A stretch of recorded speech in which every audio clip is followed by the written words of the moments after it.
Okay, I'm going to do a little basic review on the full-size M&P in 9mm with a Apex Tactical forward set sear kit installed. To start with, we are empty, and this kit, or this pistol, I got as a birthday present from my fiance. A very nice gift, I do think so. I do say so. And it was the range and carry kit that came with a Blade Tech outside the waistband style belt holster and magazine pouch. It came with a third magazine instead of just standard 2.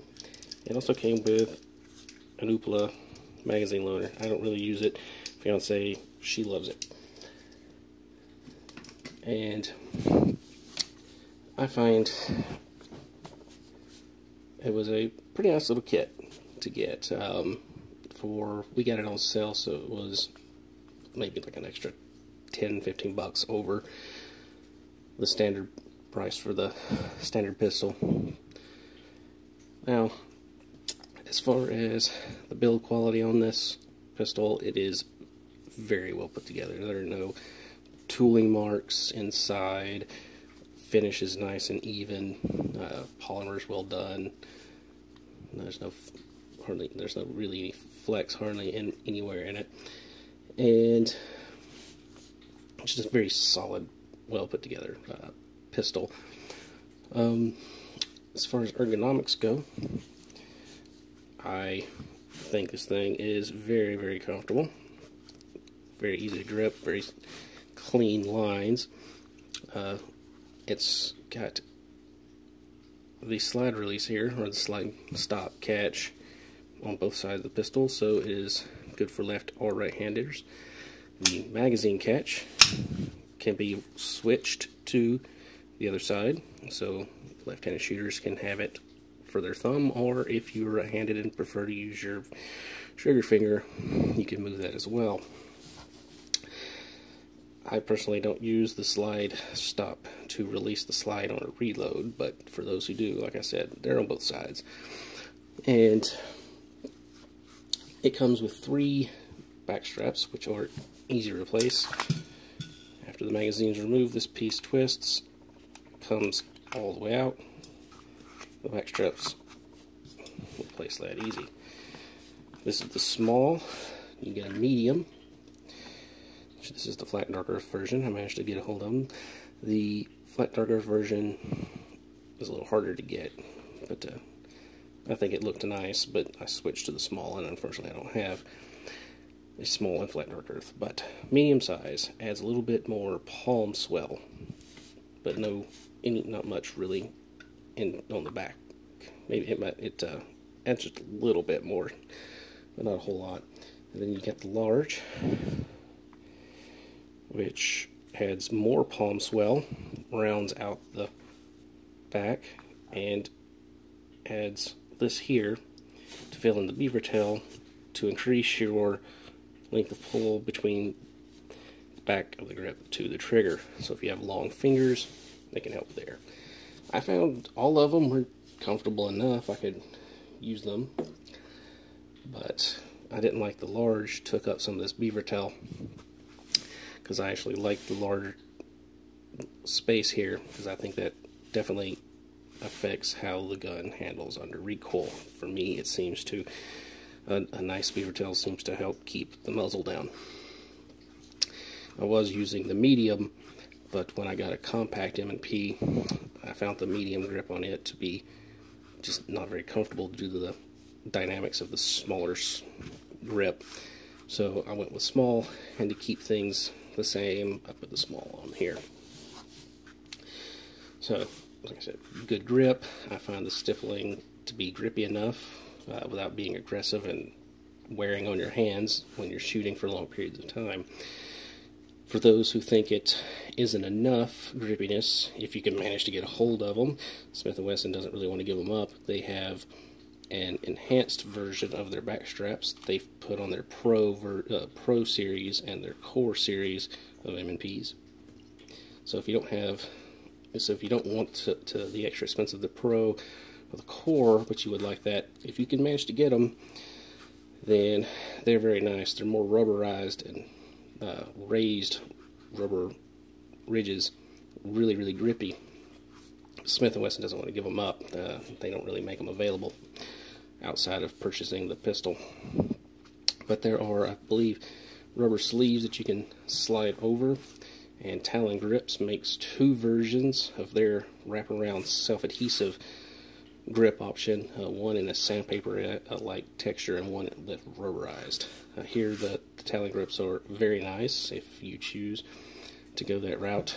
I hear that they're very well done, and they form fit and they stay in place.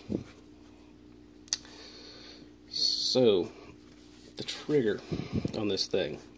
This is the forward set sear style trigger from Apex Tactical. The trigger on the stock version had more pull and more over travel, and I felt it was mushy and ill-defined when it came to the brake. My recently acquired compact had a better trigger in it. Still a little bit more over travel than I liked, but overall it wasn't bad.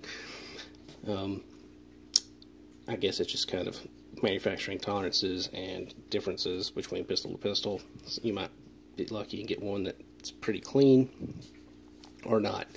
For me, I could use it if I took my time, slowed down. I could make decent hits with it, but it required more concentration and effort than I liked, especially because I have other pistols, and most of my pistols are a double action, single action style, hammer fired pistols. That's my preferred type of pistol, and transitioning to the M&P just was a bit of a pain. I could practice with it, get used to it, but I wanted a trigger that was just better suited to how I like to shoot. There are other polymer frame pistols that have triggers that I really, really like. Like the Walther PPQ. It has a very similar trigger to this Apex trigger. So if you've ever felt one of those, you'll have a decent, good idea of how this one feels. This one has less overall travel than the PPQ trigger, and I think the brake is a little better. So I think it beats it. But the Walther as out of the box is excellent. So it's another pistol that's definitely worth a look if you're into that. So this particular trigger, I'll show you how this trigger pulls. You got a little bit of take up, and then a nice break, and just a little bit of over travel.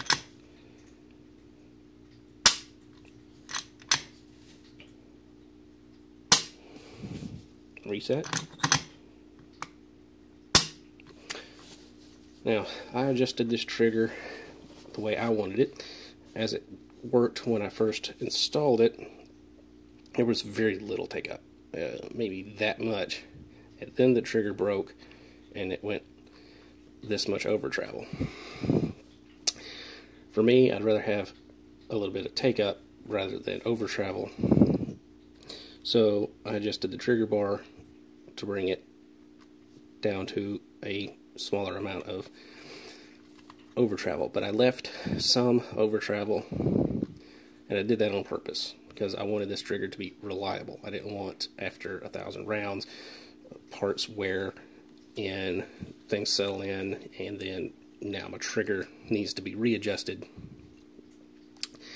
So I went for reliability. This pistol might get used for a defensive duty of some kind, and I can't have the potential for a dead trigger. So I adjusted with some over travel, but only what I felt was necessary to make for a reliable trigger, which was about a little less than 1/16 of an inch of over travel. So I definitely know I have enough sear movement after the break to make sure I will not have any issues.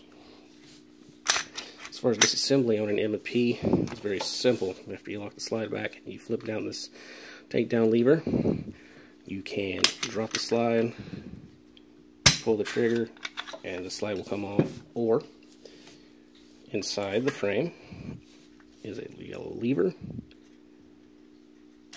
that you can access through the ejection port when the slide is locked back. When it's locked back, you can reach in with a little pick, a little small screwdriver. You flip this little lever down right here, colored yellow, so you can see it. You flip that down, it disengages your sear, so the slide will come off without pulling the trigger. By the way, this gun was fired today at the range. I didn't clean it, so it's a little dirty in there. Just have to ignore that. The rest of the thing, the disassembly, is pretty standard. Get a captured recoil spring. It comes out. You will not lose your spring because it's captured. Barrel comes out. Barrel goes back in place. Recoil spring on. Slide it on the thing. Lock it back. Flip it.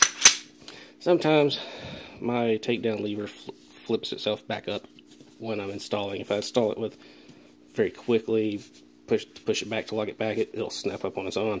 It'll do it all the time. It's not going to hurt nothing when it does that. It's just how it works sometimes. After you disassemble a firearm and put it back together for any reason, it's always nice to do a function check. Oh yeah. Don't forget that little lever. Inserting a magazine will automatically disengage that lever. The magazine will push it back into place, so your trigger will function. So, back together. Trigger breaks. The reset, and breaks again. So, now we know how to have a functioning trigger. Overall, like I said, very well put together little pistol.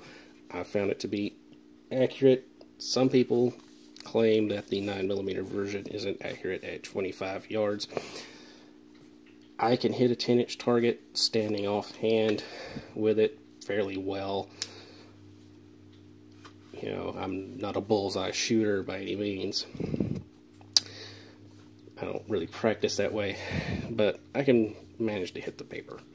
So, a 10-inch circle target fairly well at 25 yards, and if I sandbagged it, I might can do better.